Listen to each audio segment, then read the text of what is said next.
Bismillahirrahmanirrahim. Assalamualaikum warahmatullahi wabarakatuh. Waalaikumsalam warahmatullahi wabarakatuh. Raditu billahi rabba wa bil islam dinan bi Muhammadin nabiyya wa rasula. Rabbi zidni ilma warzuqni fahma. Rabbi shrah li sadri wa yassir li amri wa hlul 'uqdatam min lisani yafqahu qawli. Ya Fattah ya Alim ya Fattah ya Alim. Selamat pagi semuanya. Apa kabar hari ini? Alhamdulillah luar biasa. Allahu Akbar. Allahu Akbarnya luar biasa.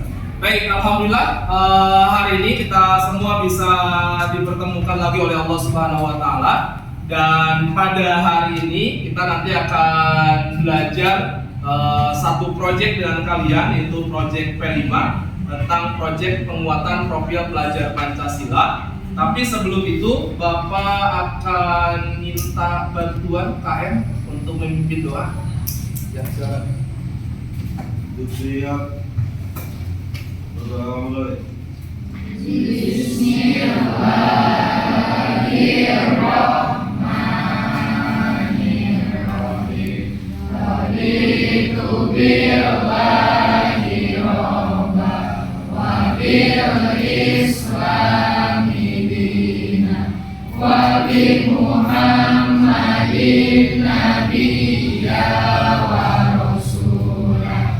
Rabbi zidni ilman warzuqni fahman bi rahmatika ya arhamar rahimin. Amin. Oke, terima kasih kepada KM yang sudah memimpin doa. Mudah-mudahan doa kita dijabah oleh Allah Subhanahu wa taala. Dan mudah-mudahan belajar kita pada pagi hari ini mendapat ridho Allah dan kalian semua mampu mengambil pelajaran dari materi yang disampaikan. Baik, untuk selanjutnya Bapak akan cek dulu kehadiran siapa yang hari ini tidak masuk. Nabil, nama Nabil? Izin. Hanya Nabil atau siapa lagi? Zenia. Sakit. Udah, berarti cuma dua. Oke, semuanya alhamdulillah hadir. Cuma dua orang yang tidak hadir. Yang sakit kita doakan mudah-mudahan segera disembuhkan oleh Allah Subhanahu wa taala. Yang sudah izin mudah-mudahan Allah permudah segala urusannya. Amin ya Allah ya rabbal alamin. Baik, untuk selanjutnya sekarang kita akan belajar P5. P5 itu tadi Bapak sampaikan ke kalian itu adalah proyek penguatan profil pelajar Pancasila, dan tema yang akan kita ambil adalah tentang hidup berkelanjutan, yaitu tentang zero waste, yaitu tentang apa? Pengelolaan sampah. Jadi bebas sampah, kawasan bebas sampah.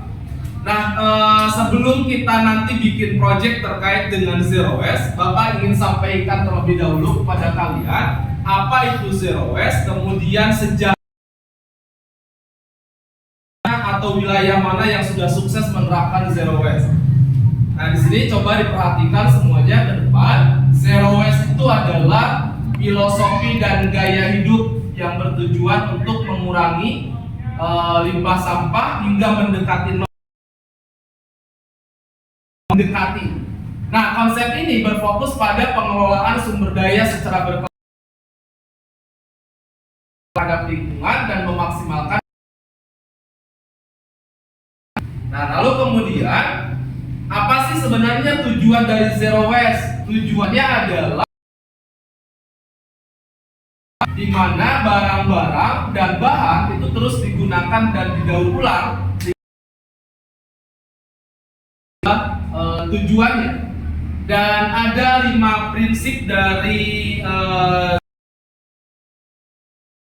prinsipnya: menolak, mengurangi, menggunakan kembali, mendaur ulang, lalu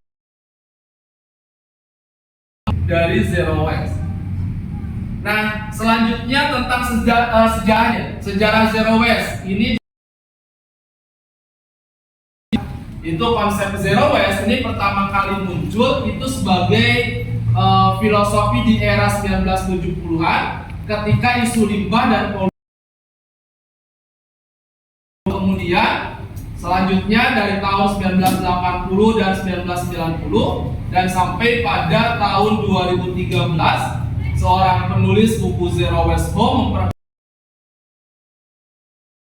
pendekatan praktis. Nah, ini sejarahnya penggunaan zero waste. Apa sih pentingnya zero waste? Biar kalian lebih memahami. Pertama, pentingnya zero waste itu adalah mengurangi polusi lingkungan. Dengan baik, itu dapat mencemari tanah, air, dan udara sehingga merusak ekosistem. Kemudian yang kedua adalah konservasi sumber daya alam. Juga mengurangi kebutuhan akan eksploitasi sumber daya baru seperti penambangan, kemudian pengembangan hutan. Nah, ini adalah terkait dengan. Kemudian yang selanjutnya tadi prinsip. Kemudian ada contoh suksesnya di masih negara yang sudah sukses menerapkan zero waste, sehingga kita patut untuk mengadopsi program ini. Daerah Kamikatsu Jepang, mungkin tempatnya Doraemon ya. Kamikatsu Jepang di Jepang. Ini adalah sebuah kota kecil di Jepang. 3. Nah, kota ini menetapkan target 100% limbah tanpa pembuangan. Jadi yang sudah berhasil khususnya zero waste. Kemudian ada di San Francisco, Amerika Serikat. Mungkin ada yang tahu, Jawa Barat ini menerapkan program zero waste dengan melibatkan warga untuk mengolah sampah organik menjadi kompos dan sampah anorganik menjadi kerajinan. Nah, ini adalah beberapa negara atau daerah yang sudah berhasil menerapkan. Jadi kalau misal program ini diterapkan di kita, di lingkungan sekolah kita atau lingkungan sekitar kita, atau juga di lingkungan rumah kalian, maka akan memberikan dampak yang luar biasa, bukan hanya bagi kesehatan kalian, tapi untuk kesehatan lingkungan juga.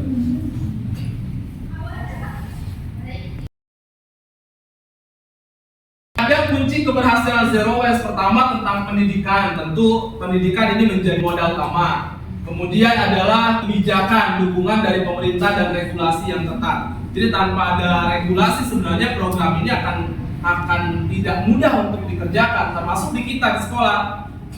Di sekolah juga harus ada ditunjang dengan kebijakan dari pimpinan terkait penerapan zero waste. Baru kemudian nanti lingkungan kita akan benar-benar bersih. Dan kita tahu di sekolah kita alhamdulillah sudah mulai secara perlahan menerapkan hal ini.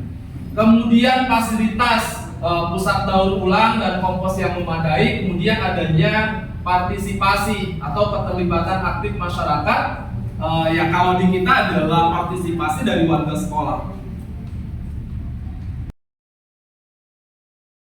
Nah, selanjutnya Bapak ingin mencoba untuk berdiskusi dengan kalian terkait dengan kira-kira tantangan apa sih yang dihadapi dalam mengadopsi gaya hidup zero waste. Tadi kan kita sudah bikin proyeknya adalah bagaimana mengadopsi gaya hidup seperti itu, lalu kemudian menerapkan di lingkungan sekitar kita. Nah, sekarang Bapak ingin mengajak kalian berdiskusi sebelum kita melaksanakan proyeknya, kira-kira tantangan apa saja yang akan dihadapi, lalu kemudian yang selanjutnya adalah bagaimana mengatasi tantangan tersebut.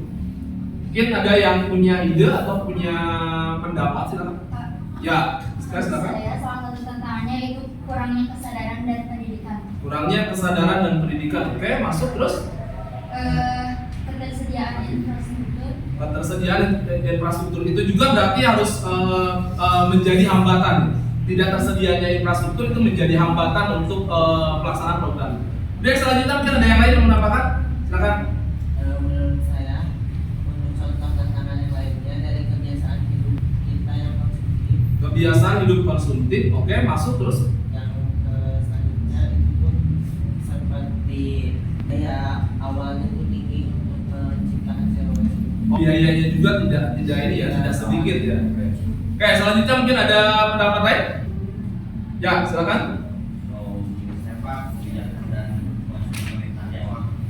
Oke, itu jadi hambatan. Terus mungkin ada lagi hambatan yang lainnya? Juga perubahan perilaku yang sulit. Perubahan perilaku yang sulit berarti kembali ke kitanya, perilaku kitanya. Oke, nah itu adalah beberapa tantangan. Jadi kita sudah memiliki gambaran kalau kita ingin menerapkan program ini, maka tantangan yang akan kita hadapi adalah seperti yang barusan. Kira-kira menurut kalian hasil analisis kalian dari tantangan itu kira-kira apa yang bisa solusi yang bisa diberikan kira-kira apa? Aska mungkin untuk ininya? Kalau untuk Cara mengatasinya? tantangan kurangnya kesadaran dan pendidikan, mungkin cara mengatasinya dengan meningkatkan kesadaran dan mengedukasi. Edukasi, berarti ada proses edukasi kepada masyarakat. Terus ada yang lain untuk Untuk ketersediaan infrastruktur, mungkin dengan cara pengembangan infrastruktur dan aksesibilitasnya, Pak. Oke, nah itu adalah solusi untuk mengatasi tantangan tersebut. Mungkin ada yang menambahkan lagi? Cukup? Nah itu adalah tantangan, kemudian dan solusi kira-kira tantangan apa yang akan kita hadapi ketika menerapkan proyek ini. Lalu kemudian solusi apa yang diberikan itu sudah disampaikan dan sangat luar biasa, bagus sekali. Permasalahan pengelolaan sampah di zona negeri 2 ini bagaimana? Programnya mau udah ada pengelolaan sampah, tapi sarananya belum ada. Program dari kepala sekolah, dari dinas tidak ada. Jadi Jadi untuk program sudah terlaksana tapi untuk terlaksana sudah belum terlaksana. Apa aja yang harus dibutuhkan, Pak? Alat tong sampah yang organik non-organik dan tempat pemilihan sampahnya. Dan ini kurang memadai tempat. Anak-anak semua, tadi kita sudah menggali masalah sampah yang ada di lingkungan sekolah kita.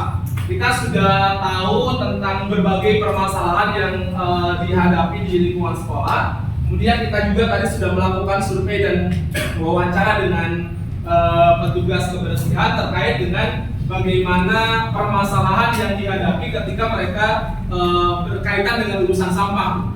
Dan kita sudah mendapatkan gambaran dari hasil wawancara dengan mereka. Lalu kemudian kita juga tadi alhamdulillah sudah menyusun tentang problem map-nya atau peta masalahnya terkait dengan zero waste. Tadi kita sudah membuat konsep terkait dengan jenis-jenis sampah yang paling banyak yang ada di lingkungan sekitar kita. Kemudian pengelolaan sampah yang tidak efisien karena di kita ternyata hanya baru ada tempat pengumpulan sampah dan memilah antara sampah organik dan anorganik saja, tetapi belum pada tahap daur ulang atau compostingnya itu belum sampai pada tahap itu.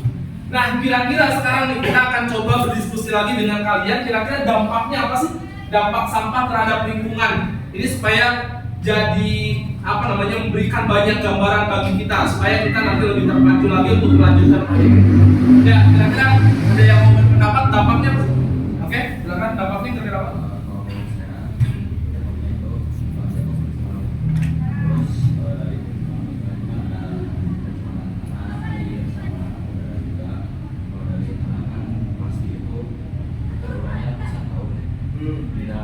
Jadi mengganggu para tamu tidak subur, dan juga akan banyak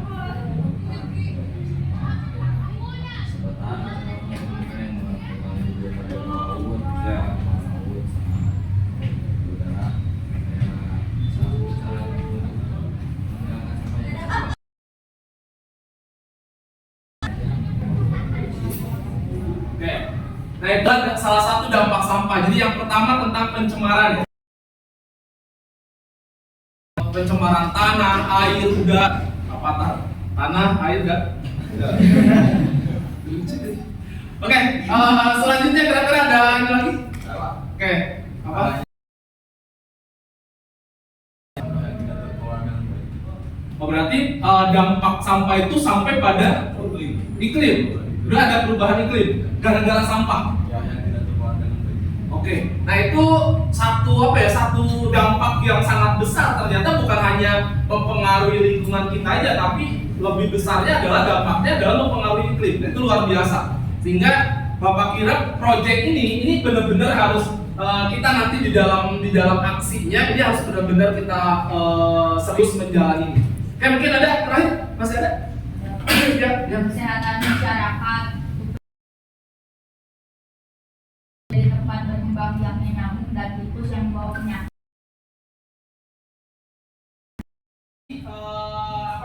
Sampah terhadap lingkungan. Ternyata pencemaran, kemudian perubahan iklim, kesehatan itu ternyata sangat dipengaruhi oleh pengelola sampah yang tidak baik. Nah, makanya dari hasil ini Bapak minta kepada kalian, kita akan lanjutkan nanti ke dalam aksi P5-nya. Kita nanti akan menyusun rencana aksi. Kira-kira nih dari tadi yang persiapan yang sudah kita sampaikan, kemudian kontekstualisasinya, lalu kemudian yang selanjutnya adalah kita masuk kepada tahapan aksinya. Tahapan aksinya itu pertama adalah pemberdayaan daur ulang. Kita nanti akan mengadakan kegiatan mengumpulkan dan memilah sampah yang dapat didaur ulang. Jadi nanti kita akan lihat di lingkungan sekitar kita akan memilih dan memilah sampah, kira-kira sampah mana yang bisa didaur ulang dan yang tidak bisa didaur ulang. Lalu kemudian yang kedua, kita juga nanti akan mengkampanyekan pengurangan penggunaan plastik. Jadi nanti teman-teman semua, ada semua nanti di sini, kalian akan mengkampanyekan kepada warga sekolah terkait dengan pengurangan penggunaan plastik. Lalu kemudian kita akan mengadakan edukasi, lalu akan menginisiasi program bank sampah, kemudian composting sampah. Nah, ini adalah tahapan aksi yang akan kita lakukan dari program Zero Waste ini. Bisa dipahami semuanya? Siap untuk dijalankan? Siap. Ini benar-benar butuh perjuangan karena ini dampaknya luar biasa besar. Jadi anggap ini adalah sebagai bagian dari ibadah kalian. Kalau kita biarkan sampah akan semakin menumpuk, masyarakat tidak sadar terkait dengan pengurangan sampah plastik, kemudian pengolahan sampah yang tidak baik, itu dampaknya tadi sangat.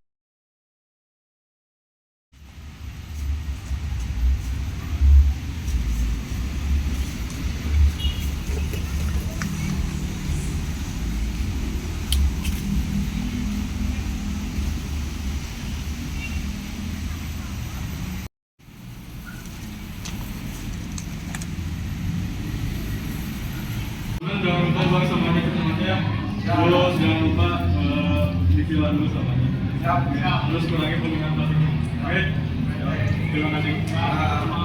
Ini punya kamu? Ya. Tahu gak ini sampah plastik? Tahu. Nah, sampah plastik itu bahaya untuk masa depan bumi kita. Kenapa? Kenapa bahaya?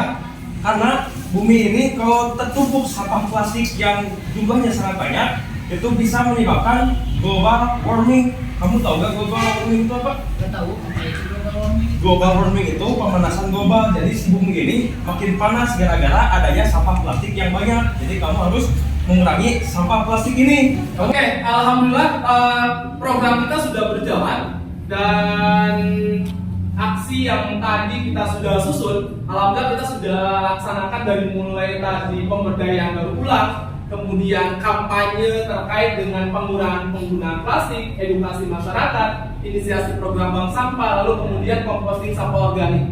Nah, sekarang sebagai refleksi dari kegiatan yang sudah kita lakukan, kita akan mencoba untuk evaluasi terhadap keberhasilan program yang sudah kita jalankan. Kira-kira ada nggak yang bisa memberikan evaluasi bagaimana program Zero Waste ini diterapkan di dalam kehidupan di lingkungan sekitar? Mungkin ada keberhasilan atau ada program yang telah dijalankan secara berhasil, kemudian ada yang juga yang belum dijalankan.